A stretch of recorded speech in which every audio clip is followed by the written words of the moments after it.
décor, le voilà. Et comme vous voyez pas le bas dans la vidéo, bah je me mets à l'aise.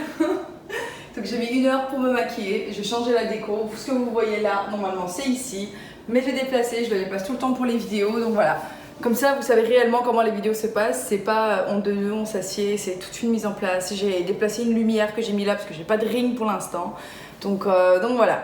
Bonjour à tous, alors on se retrouve aujourd'hui pour une autre vidéo et le sujet d'aujourd'hui c'est comment gérer sa jalousie. Alors c'est une jalousie qui peut être amoureuse, ça peut être une jalousie amicale, ça peut être peu importe la jalousie que vous avez dans votre vie. Le sujet d'aujourd'hui ça va être quelle va être cette jalousie et comment essayer de la gérer au quotidien et comment y travailler et d'essayer de comprendre un petit peu pourquoi est-ce qu'on est jaloux, pourquoi est-ce qu'on réagit d'une certaine façon. Donc voilà, j'espère que le sujet d'aujourd'hui va vous intéresser. Alors une première chose importante à savoir avant de commencer cette vidéo, c'est que la jalousie très souvent c'est un témoignage de nos peurs, des manques de confiance qu'on a en nous ou alors en la personne avec laquelle on a cette relation ou de peur ou de traumatisme ou de choses qui nous ont marqué en fait durant notre vie ou ce dont on a vraiment peur de par ce qu'on a entendu, ce qu'on a vu ou ce qu'on a vécu. La jalousie c'est une façon pour une personne de véhiculer en fait ses peurs parce qu'elle ne sait pas l'exprimer d'une autre façon. Alors ce sujet me tenait vraiment à cœur, j'avais vraiment envie d'en parler. Pourquoi? Parce que moi-même j'étais victime de cette jalousie-là. J'ai été une jalouse possessive, maladive, c'était horrible. Je perdais les pédales, j'étais plus moi-même, je me reconnaissais pas. Et à chaque fois, bien évidemment, quand la crise passait, je regrettais, je me disais mais pourquoi je tombe là toujours là-dedans? Mais pourquoi est-ce que je me fais autant de mal et que je détruis autant la relation dans laquelle je suis? Pourquoi est-ce que voilà, je souffre autant de cette jalousie-là? Et puis j'ai décidé d'y travailler parce que ça me bouffait vraiment, parce que c'était vraiment quelque chose qui me rongeait au quotidien. J'ai décidé d'y travailler et bien évidemment je me suis créé l'environnement pour pouvoir y travailler parce que si vous commencez à travailler sur quelque chose et que vous avez des éléments extérieurs qui vous empêchent de travailler là-dessus, c'est un petit peu compliqué de pouvoir évoluer. Donc voilà, si vous décidez de travailler sur votre jalousie, assurez-vous que vous avez les éléments qu'il vous faut dans votre vie et dans votre environnement qui vous permet de pouvoir travailler sur cette jalousie-là. Voilà, maintenant que j'ai fini mon introduction, on peut commencer cette vidéo sur la jalousie.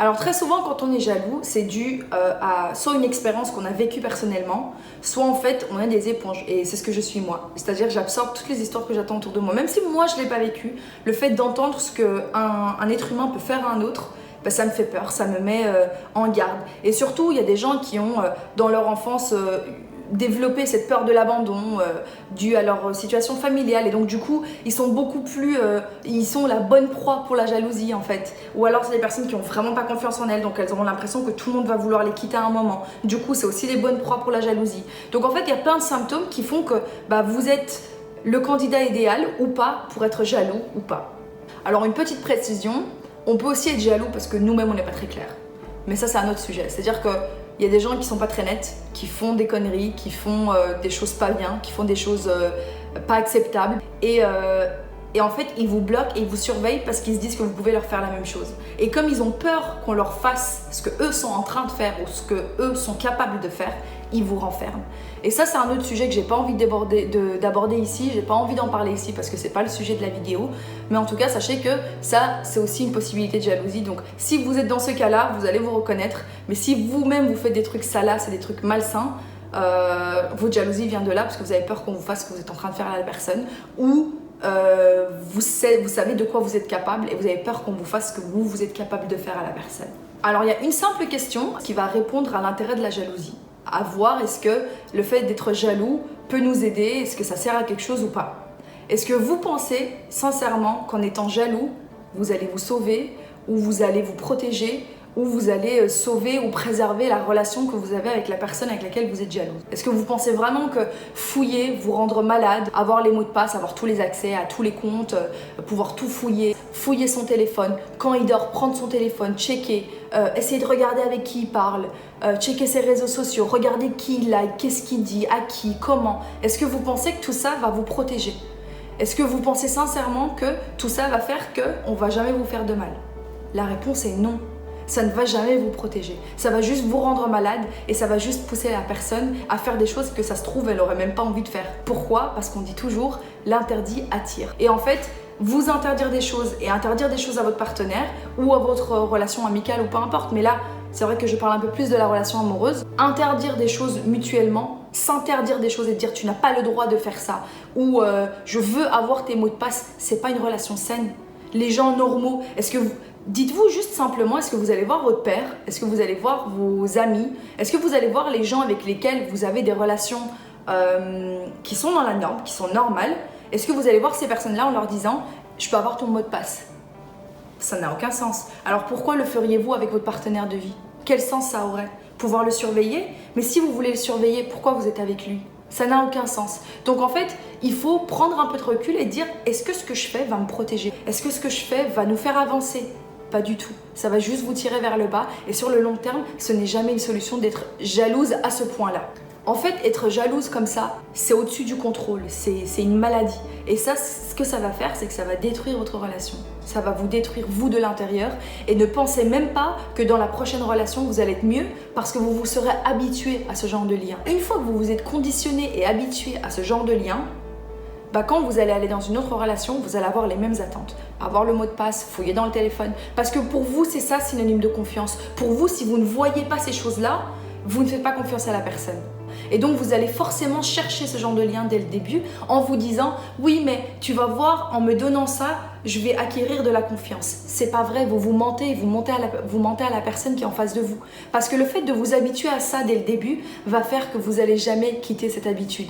L'habitude d'aller fouiller dans les téléphones, si vous l'avez au début, ne pensez pas une seule seconde qu'après 2-3 mois, vous allez avoir confiance en la personne et que vous allez arrêter. C'est une drogue et ça aura juste un impact néfaste sur vous et sur toutes les relations que vous allez mener tout au long de votre vie. Et vous savez, c'est peut-être bête, mais mon père m'a toujours dit un truc, et je sais que ça fait super cliché, mais c'est réel. Mon père m'a dit ça quand j'étais adolescente. Il m'a dit, est-ce que tu penses que priver une personne de sa vie et de sa liberté va l'empêcher d'être libre au moment où tu n'es pas là? Vous pensez vraiment que si une personne a envie de faire quelque chose, il va pas réussir à trouver le moyen de le faire? À moins que vous soyez avec la personne 24 heures sur 24, croyez-moi, avec les réseaux sociaux et le fait que tout soit accessible et facile, si une personne a envie de faire une connerie, il va faire sa connerie. Et vous pouvez faire ce que vous voulez. Si la personne a décidé de faire sa connerie, elle va trouver un moyen de faire sa connerie. Donc en fait, le fait d'être jaloux à ce point-là va juste vous bouffer de l'intérieur et va juste vous détruire. Ça ne va en aucun cas vous aider ou impacter positivement votre relation ou installer une confiance quelconque. La jalousie n'a jamais permis d'avoir confiance. Jamais.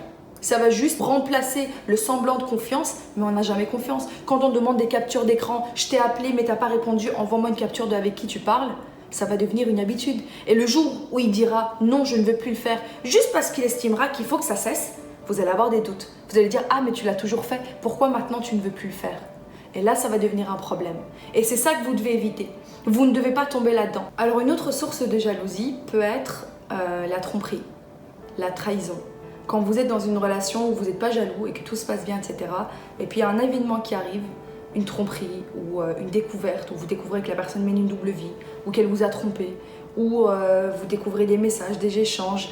Et ça vous rend méfiant, ça vous rend jaloux. Il ne faut jamais laisser traîner parce que c'est une infection, la jalousie. Si vous laissez traîner cette jalousie, elle va détruire votre relation. Ne pensez pas une seule seconde que votre relation va redevenir comme avant, merveilleux, magnifique. Vous allez juste traîner un bras cassé avec vous. Vous allez traîner une blessure énorme avec vous et en fait, ça va devenir de plus en plus gros parce que vous allez chaque jour avoir de moins en moins confiance parce qu'en fait, une fois que la blessure du moment est passée, vous allez devenir plus raisonné et vous allez commencer à réfléchir. En fait, ça se trouve, il a fait ça. Ça se trouve, il a fait ça plusieurs fois. Imagine, Et en fait, vous allez vous nourrir en permanence de doutes. Et ces doutes-là vont nourrir votre jalousie et ça va vous détruire. Si vous voulez sauver votre relation et que malgré la tromperie ou la trahison, vous décidez de rester, ça c'est chacun son choix, si vous décidez de rester, essayez de résoudre le problème au moment où il faut le résoudre, c'est-à-dire au moment où vous l'apprenez. Faites le deuil, prenez du temps pour vous, réfléchissez-y. Il faut que vous preniez le temps de pouvoir évaluer toutes les conséquences de ce pardon. Je vais pardonner, je vais essayer de pardonner, mais est-ce que j'en ai la capacité? Vouloir pardonner à quelqu'un et pouvoir pardonner à quelqu'un sont deux notions complètement différentes. Et il faut pouvoir distinguer ces deux notions. Des fois, on est de bonne volonté, on a vraiment envie de pardonner quelque chose qui nous a vraiment blessés, mais on n'y arrive pas. Sachez une chose, et ça j'en suis intimement convaincue, le jour où vous allez tomber sur la bonne personne, je vous assure que vous n'aurez même plus de raison d'être jaloux. Je vous parle parce que je l'ai vécu. J'étais une jalouse possessive. Je cassais des assiettes, je cassais des téléphones, je fouillais. Dès qu'il y avait un appel, il fallait que je sache qui c'était. J'étais vraiment une parano. Et en fait, le jour où j'étais avec la bonne personne, la personne comprend vos peurs. La personne comprend d'où vous venez et pourquoi vous avez ces peurs-là. Et il vous donne aucune raison d'être jalouse. Quand vous êtes dans une relation, vous devez demander à la personne. T'as trop de filles sur tes réseaux sociaux, je veux que tu les unfollow ou je veux que tu les supprimes. Ce n'est même pas quelque chose qui se demande. Ça doit se faire automatiquement. Je veux dire, si un homme vous donne de la considération et sait que ça vous dérange, il y a des personnes que ça dérange pas du tout, mais si vous, ça vous dérange et que vous lui avez déjà dit une fois, sans même que vous ayez à lui demander, il va le faire. Et ça va vous donner confiance. Et ça va vous donner j'ai pas besoin de le fouiller, j'ai pas besoin de... Mais s'il continue en fait à parler avec des filles, s'il continue tout en sachant que ça vous dérange, là, vous allez avoir une alerte. C'est humain. Mais là, ma remarque serait de dire, pourquoi est-ce que vous vous mettez dans cette situation-là? Pourquoi est-ce que vous continuez une relation qui est mal partie dès le début? Si dès le début, vous exprimez vos attentes et vos peurs et tout ce que vous voulez ou pas dans la relation, et que vous voyez que la personne ne va pas dans ce sens-là, et qu'elle ne vous rassure pas comme il se doit, pourquoi vous continuez la relation? Pourquoi vous laissez cette relation durer jusqu'à vous amener à un point où vous êtes malheureuse? Où vous êtes tellement jalouse que vous ne profitez même pas de votre relation? Vous n'êtes que dans la surveillance. Vous n'êtes que dans la surveillance. Vous allez aller au resto, il va tourner la tête. Ah, t'as regardé cette fille? Mais si tu l'as regardée, pourquoi tu l'as regardée?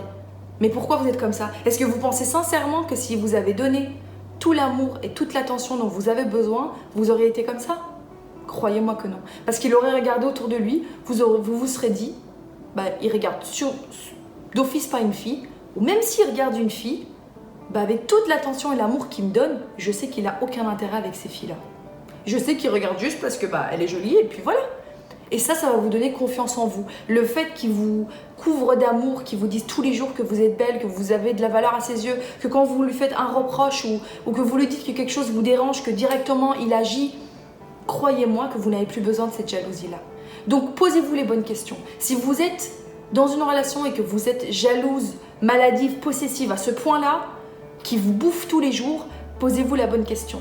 Demandez-vous si vous êtes avec la bonne personne. Demandez-vous si cette personne-là fait ce qu'il faut depuis le début de la relation pour vous montrer qu'il va vous protéger, qu'il a pris vos faiblesses et qu'il en a fait des forces. Est-ce que vous êtes avec cette personne-là? Un conseil que j'aurais à vous donner pour les personnes qui savent et qui sont conscients, qui sont vraiment jaloux, quand vous voulez entamer une relation, si vous voulez repartir sur des bonnes bases, c'est bien de parler de cette jalousie à la personne.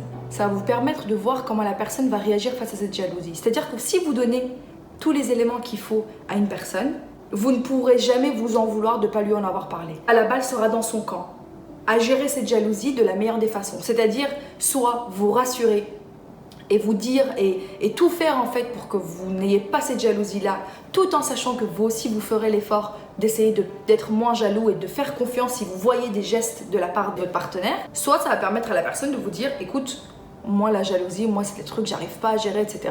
Je pense qu'on n'est pas fait pour être ensemble. Parce que si vous n'en parlez pas de votre jalousie dès le début de la relation et que vous attendez que les choses arrivent pour en parler, croyez-moi que la personne en face ne va pas comprendre. Et la personne en face, si elle est de mauvaise foi, elle va utiliser ça contre vous. C'est parce que tu m'as vendu au début de la relation, moi je savais pas que tu étais jalouse comme ça, t'avais qu'à me le dire plus tôt, qu'est-ce que tu veux que j'y fasse? C'est ton problème, t'es folle, fais-toi soigner. Et vous n'aurez rien à lui dire, pourquoi? Parce que vous avez mis du temps pour lui dire que vous étiez jalouse. Et je vous assure, même si ça vous emmerde, même si ça vous fait chier, franchement, vaut mieux qu'une relation se termine au bout de 2 semaines que plutôt vous rentrez dans une relation et que vous sortiez de là détruit avec 50 milliards de blessures en plus. Donc vraiment, c'est le plus grand conseil que je peux vous donner. Dès le début de la relation, soyez honnête sur votre personne. Dites les choses, je suis jalouse, j'y travaille.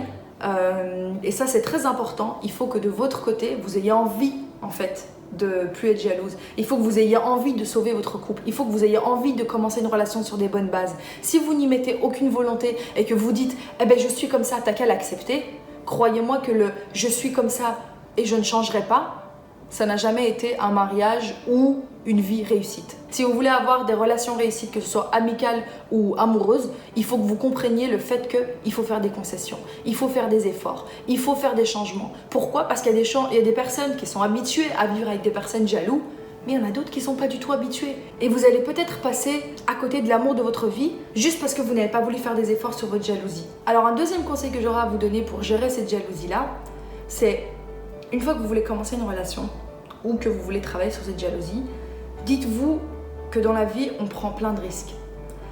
Quand on décide de commencer un nouveau projet, quand on décide d'aller à l'université, quand on décide de changer de profession, de commencer un truc nouveau, on prend des risques tout le temps. Et dites-vous que le fait de commencer une relation, ça fait partie des mêmes risques. Il faut prendre ce risque-là.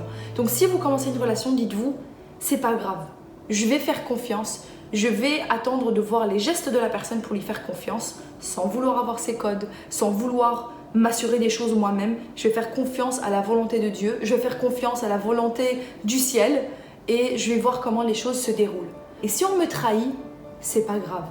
Dites-vous que la vie, elle est faite de manière à ce que vous puissiez surmonter plein de choses. Donc en fait, ne doutez pas de votre force et dites-vous que c'est pas grave. Si on me trahit, ça ne doit pas changer la personne que je suis. Et le dernier conseil que je donnerai avant de finir cette vidéo, c'est donner les éléments à la personne qui est en face de vous pour qu'elle puisse avoir les armes pour agir. Donc essayez de travailler sur votre jalousie le plus tôt possible. N'attendez pas la dernière minute. Ce n'est pas une solution ni pour vous, ni pour votre partenaire, ni pour la vie que vous voulez mener. Donc voilà, je terminerai cette vidéo en disant que fouiller, surveiller et se mettre dans le mal n'a jamais fait de bien à personne. Ça vous fait du bien sur le court terme, mais ça ne vous fera jamais de bien sur le long terme. Il faut essayer d'agir au bon moment avec les bons éléments. N'hésitez pas à vous abonner à ma chaîne pour les personnes qui ne sont pas encore abonnées à ma chaîne, de partager cette vidéo avec les personnes que vous pensez ça pourrait intéresser. Je vous remercie encore une fois d'avoir regardé cette vidéo. J'espère qu'elle vous a intéressé, j'espère qu'elle vous a aidé. On se retrouvera une prochaine fois pour une prochaine vidéo.